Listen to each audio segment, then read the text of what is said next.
এবার আমরা পড়বো হচ্ছে ঘাসফড়িংয়ের রক্ত সংবহনতন্ত্র, মুক্ত সংবহনতন্ত্র, বদ্ধ সংবহনতন্ত্র। মুক্ত সংবহনতন্ত্র বা ল্যাকুনার, বদ্ধ সংবহনতন্ত্র বদ্ধ। হ্যাঁ, মুক্ত সংবহনতন্ত্র আর্থ্রোপোডা মলাস্কা, মুক্ত সংবহনতন্ত্র আর্থ্রোপোডা মলাস্কা। আর বদ্ধ সংবহনতন্ত্র অ্যানেলিডা আর কর্ডাটা পর্বের প্রাণীদের, বুঝছো?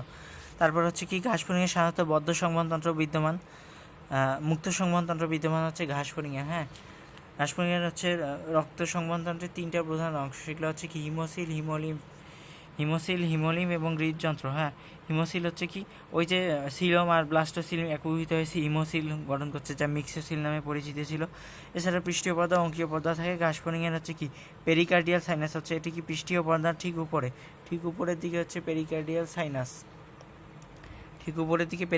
সাইনাস, তারপরে মধ্যপর্দার নিচে কি, পৃষ্ঠীয় পর্দার নিচে অবস্থিত পৌষ্টিক নালীকে ধারণ করে ভিসেরাল সাইনাস। আর পেরিনিউরাল সাইনাস কি, স্নায়ুরজ্জু অবস্থান করে, সবচেয়ে নিচেটা পেরিনিউরাল সাইনাস। তো আসো এবার হচ্ছে ঘাসফড়িংয়ের হিমোসিল। হ্যাঁ, হিমোসিল নিয়ে ঘাসফড়িংয়ের হচ্ছে তোমার হিমোসিল নিয়ে কথা চলতেছে। পেরিকার্ডিয়াল ছিল, পেরিনিউরাল ছিল, পেরিকার্ডিয়াল, পেরিভিসেরাল, পেরিনিউরাল, এই তিনটা ছিল। এখন হচ্ছে হিমোলিম্ফ। হ্যাঁ, ঘাসফড়িংয়ের রক্ত হচ্ছে হিমোসিল নামক দেহ গহ্বরের লসিকার সাথে মিশ্রিত অবস্থায় থাকে বলে হচ্ছে হিমোলিম্ফ, বা এটা হচ্ছে প্লাজমা। হিমোলিম্ফটাই হচ্ছে প্লাজমা। হ্যাঁ, হিমোলিম্ফের হচ্ছে হিমোগ্লোবিন থাকে না, মানে শ্বাসরঞ্জক থাকে না, হিমোগ্লোবিন পরিবহনও করে না। হ্যাঁ, এই জন্য হচ্ছে কি পিএস 6 থেকে 7 হচ্ছে হিমোলিম্ফ 70%ই থেকে হচ্ছে পানি। হিমোলিম্ফের আপেক্ষিক গুরুত্ব 1.01 থেকে 1.06। হিমোলিম্ফে প্লাজমা 70% পানি হচ্ছে। তারপর হিমোলিম্ফের উপাদান কী কী? ঘাসফড়িংয়ের হিমোলিম্ফ হচ্ছে কি রক্তরস নয়। হ্যাঁ, স্তন্যপায়ীর মতো হচ্ছে ঘাসফড়িংয়ের হিমোলিম্ফ না।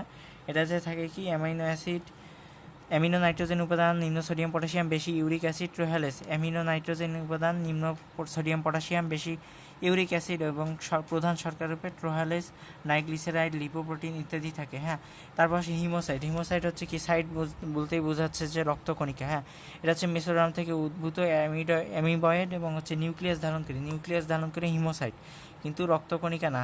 সংখ্যা হচ্ছে 15 লাখ থেকে হচ্ছে 60,000, 15,000 থেকে 60,000 প্রতি ঘন মিলিমিটারে, 15,000 থেকে 60,000। ঘাসফড়িংয়ের রক্তের এই যে হিমোসাইটটা হচ্ছে 3 প্রকার: প্রাক হিমোসাইট, প্রোহিমোসাইট আদিভাগ হচ্ছে 23 ভাগ, তারপর হচ্ছে পরিবর্তনাল ট্রানজিশনাল 68%, বড় হিমোসাইট হচ্ছে 9%। হ্যাঁ, ঘাসফড়িংয়ের রক্ত সংবহন তন্ত্রের অংশ নয় নিচের কোনটি? এটা এমসিকিউ, সম্মুখ বাহিকা জীবন অংশ হইতে পারে না। হ্যাঁ, ঘাসফড়িং কী করে? এই হিমোসাইটগুলো ফ্যাগোসাইটিস প্রক্রিয়ায় খাদ্য গ্রহণ করে। মাইটোসিস প্রক্রিয়ায় কোষগুলো সংখ্যা বৃদ্ধি হয় হিমোসাইটের, হ্যাঁ, রক্তকণিকাগুলো। হ্যাঁ, খোলস বদলে সাহায্য করে। হিমোসাইটের কাজগুলো কী কী? খাদ্যসার, রেচন পদার্থ, হরমোন ক্ষরণ, লবণ পরিবহন, কার্বন ডাই অক্সাইডে দ্রবীভূত হয়ে বাহিত হয়। হ্যাঁ, অ্যামিনো অ্যাসিড, কার্বোহাইড্রেট প্রভৃতি রক্তরসে সঞ্চিত থাকে। রক্তরসে পানি তরলে অবিশ্রমণিক চাপের ভারসাম্য রক্ষা করে। রক্তের হিমোসাইটগুলো বিভিন্ন জীবাণু ধ্বংস করে, রক্ত ডানা সঞ্চালন এবং খোলস মোচনে সহায়তা করে। হৃদযন্ত্র এখন আমরা এই যে গুরুত্বপূর্ণ জিনিসটা পড়বো, যদিও এটা গুরুত্বপূর্ণ না তবুও আমরা পড়বো। মানুষের সাথে হচ্ছে ঘাসফড়িংয়ের হৃদযন্ত্রের পার্থক্য। হ্যাঁ, ঘাসফড়িংয়ের হৃদযন্ত্রটা কি হচ্ছে নলাকার এবং 7টা প্রকোষ্ঠ বিশিষ্ট। হ্যাঁ, এটা হচ্ছে দেহের মধ্যরেখায় থাকবে। Pericardial sinus. হ্যাঁ, পেরিকার্ডিয়াল মানে এই যে উপরের দিকেই, পৃষ্ঠদেশেই। পেরিকার্ডিয়াল সাইনাসে মস্তক থেকে পায়ু পর্যন্ত বিস্তৃত, লম্বালম্বি সারিতে বিন্যস্ত হচ্ছে। পশ্চাৎ মানে এই যে পিছনের অংশ চওড়া, সামনের অংশ কি, সামনের অংশ হচ্ছে ক্রমশ সরু, পিছনে চওড়া, সামনে ক্রমশ সরু। হ্যাঁ, এভাবে অগ্রবর্তী প্রকোষ্ঠের চওড়া অংশের সাথে যুক্ত থাকে। আচ্ছা, যাই হোক, সংযুক্ত স্থানে যে দুইটা হচ্ছে সংযুক্ত স্থানে একটি করে হচ্ছে অস্টিয়া নামক ছিদ্র থেকে। অস্টিয়া দিয়ে কী হয়? পেরিকার্ডিয়াল সাইনাস থেকে রক্তটা হচ্ছে হৃদযন্ত্রে যায়। হ্যাঁ, অস্টিয়া দিয়ে হচ্ছে কি পেরিকার্ডিয়াল সাইনাস থেকে রক্তটা হৃদযন্ত্রে চলে যায়, এই যে হৃদযন্ত্রে চলে যায়। হ্যাঁ, হৃদযন্ত্রের সকল প্রকোষ্ঠের ছিদ্রসমূহ অন্তর্বাহী কপাটিকা দ্বারা সুরক্ষিত। অর্থাৎ কি, হৃদযন্ত্রে অন্তর্বাহী কপাটিকা থাকে, ফলে একমুখী প্রবাহ হয়। প্রথম প্রকোষ্ঠটি সম্মুখভাগ ক্রমশ সরু হৃদযন্ত্রের প্রথম প্রকোষ্ঠ সরু নলাকার, এই জন্য এটা হচ্ছে সম্মুখ অ্যাওর্টা, মস্তকের সাইনাসে উন্মুক্ত হয়। এটা হচ্ছে সম্মুখ অ্যাওর্টা কি মস্তকের সাইনাসে উন্মুক্ত হয়। আর শেষের প্রকোষ্ঠটা কি সরু সোজা নলাকার অংশটা হচ্ছে পশ্চাৎ অ্যাওর্টা। এছাড়াও কি হৃদযন্ত্রের প্রতিটি প্রকোষ্ঠের পার্শ্বভাগে একটি করে ত্রিভুজাকার অ্যালারি পেশি থাকে। হ্যাঁ, অ্যালারি পেশি থাকে। আর এদের হচ্ছে তোমার হচ্ছে পেসমেকার নাই, হৃদপেশি টিস্যু নাই, পেসমেকার নাই। হ্যাঁ, এই জন্য হচ্ছে কি গ্যাংলিয়ন বা স্নায়ুগ্রন্থি তারা হচ্ছে নিয়ন্ত্রণ হয়, মানে হচ্ছে যে হৃদবিভব সৃষ্টি হয়। হ্যাঁ, নিউরোজেনিক হার্ট বলে এই জন্য। তারপর হচ্ছে কি সকল পতঙ্গের এ ধরনের হৃদযন্ত্রই থাকে, এই জন্যই এটাকে হচ্ছে হৃৎপিণ্ড বলে না, বলে হচ্ছে হৃদযন্ত্র। রক্ত সংবহন প্রক্রিয়া দেখো, মিনিটে 100 থেকে 100 বার হয় রক্ত সংবহন প্রক্রিয়া, এটা ছকের মাধ্যমে পড়ব। প্রথমে হচ্ছে কি এই যে পেরিনিউরাল, মাঝেরটা পেরিনিউরাল সাইনাস, সরি নিচেরটা সবার নিচে, এই যে পেরিনিউরাল সাইনাস, পেরিনিউরাল সাইনাস থেকে হচ্ছে রক্ত পেরিভিসেরাল সাইনাসে যায়, পেরিভিসেরাল এই যে মাঝের অংশটা পেরিভিসেরাল সাইনাসে যায়, এটা হচ্ছে কি অ্যালারি পেশি সংকোচন প্রসারণের মাধ্যমে পেরিনিউরাল সাইনাস হচ্ছে পেরিভিসেরালে যায়, পেরিভিসেরাল থেকে অ্যালারি পেশি সংকোচন প্রসারণের মাধ্যমে পেরিকার্ডিয়াল সাইনাসে যায়, পেরিকার্ডিয়াল সাইনাস থেকে হৃৎপিণ্ডের প্রকোষ্ঠগুলোর প্রসারণের ফলে হৃদযন্ত্রে যায় রক্ত। এরপর হচ্ছে হৃদযন্ত্রের সংকোচনে ঢেউ সৃষ্টি হয়, ফলে সম্মুখ অ্যাওর্টা দিয়ে মস্তকের সাইনাসে উন্মুক্ত হয় আমরা জানি। এখান থেকে আবার পশ্চাৎমুখী পরিবহন হয়, যেটা হচ্ছে কি আবার পেরিনিউরাল সাইনাস পেরিভিসাল সাইনাসে যায়। এটাই হচ্ছে কথা ঘাসফড়িংয়ের রক্ত সংবহনতন্ত্র। এরপর আসে শ্বসনতন্ত্র। ঘাসফড়িংয়ের শ্বসনতন্ত্র কি? শ্বাসরন্ধ্র বা স্পাইরাকল 10 জোড়া, শ্বাসনালী ট্রাকিয়া অসংখ্য থাকে, এই যে গুরুত্বপূর্ণ এমসিকিউ এটা। তারপর হচ্ছে কি মূলত হচ্ছে শ্বসন আর রেচন মিলিয়ে একসাথে প্রশ্ন হয়। বায়ুথলি হচ্ছে অসংখ্য, প্রান্তীয় কোষ বা ট্রাকিওল অসংখ্য থাকে, হ্যাঁ ট্রাকিওল কোষ অসংখ্য থাকে। শ্বাসরন্ধ্র বা স্পাইরাকল কি? দেহের উভয় পাশে মোট 10 জোড়া শ্বাসরন্ধ্র থাকে, এর মধ্যে 2 জোড়া বক্ষীয় আর 8 জোড়া উদরীয় হচ্ছে 8 জোড়া, হ্যাঁ শ্বাসরন্ধ্র। এই যে এটা একটা প্রশ্ন, পেরিট্রিম নামক কাইটিন নির্মিত প্রাচীরে পরিবেষ্টিত, তাহলে কি প্রতিটি স্পাইরাকল বা শ্বাসরন্ধ্র কি পেরিট্রিম নামক কাইটিন নির্মিত প্রাচীরে পরিবেষ্টিত থাকে, হ্যাঁ। এগুলো হচ্ছে রোমযুক্ত, রন্ধ্রগুলো হচ্ছে কি রোমযুক্ত, পরিস্রাবণ ছাঁকনি থাকায় ধুলাবালি জীবাণু ইত্যাদি প্রবেশ করতে পারে না। পেশি নিয়ন্ত্রিত, কপাটিকাগুলো হচ্ছে পেশি নিয়ন্ত্রিত থাকে, রন্ধ্রগুলো খোলা বন্ধ হয়, এই জন্য কপাটিকাগুলো পেশি দিয়ে খোলা বন্ধ হয়। শ্বাসরন্ধ্র বন্ধ থাকলে অবশ্যই জলীয় বাষ্পটা বাইরে বের হইতে পারবে না।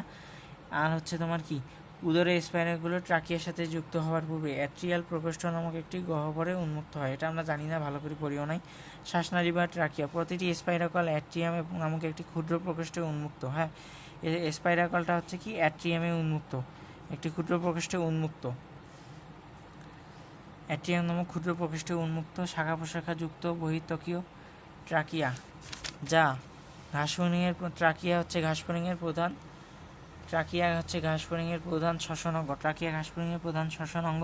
ট্রাকিয়া ত্বকের অন্তঃপ্রবাহক হিসেবে কাজ করে। আচ্ছা, বাইরের ঝিল্লি এপিডার্মিস গঠিত, ভিত্তি ঝিল্লি থাকে মাঝখানে, কি পড়তিছো? ট্রাকিয়াটা কি?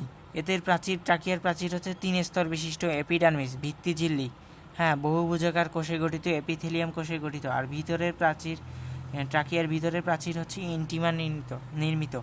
ট্রাকিয়ার অন্তঃস্থ গহ্বর দিয়ে বায়ু প্রবাহিত হয়, অন্তঃস্থ গহ্বরটা দিয়ে বায়ু প্রবাহিত হয়। এই গহ্বরে কিছুটা পরপর ইন্টিমা পুরু হয়ে আংটির মতো বলয় গঠন করে, তাহলে এটা একটা ক নম্বরের প্রশ্ন। ট্রাকিয়ায় কিছুটা পরপর ইন্টিমা পুরু হয়ে আংটির মতো গঠন করে, এটাই হচ্ছে টিনিডিয়া। বাতাসের চাপ হ্রাস পেলে টিনিডিয়াটা কী করে? চুপসে যাওয়া থেকে রক্ষা করে, হ্যাঁ টিনিডিয়াটা হচ্ছে চুপসে যাওয়া থেকে রক্ষা করে।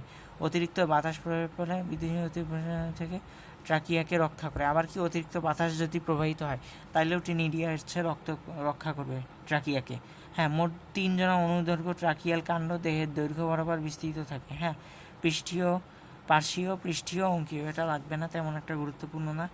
ট্রাকিয়াল কোষ হচ্ছে কি তারকাকৃতির ট্রাকিয়াল কোষ বা প্রান্তীয় কোষ থাকে, ট্রাকিয়াল কোষ বা প্রান্তীয় কোষ কাজ হচ্ছে কি তারকাকৃতির কোষ থাকে। ট্রাকিয়াল হচ্ছে কি, এটা লাগবে না। ট্রাকিওল হচ্ছে শাখা প্রশাখাবিহীন, ট্রাকিওল হচ্ছে শাখা প্রশাখাবিহীন, হ্যাঁ।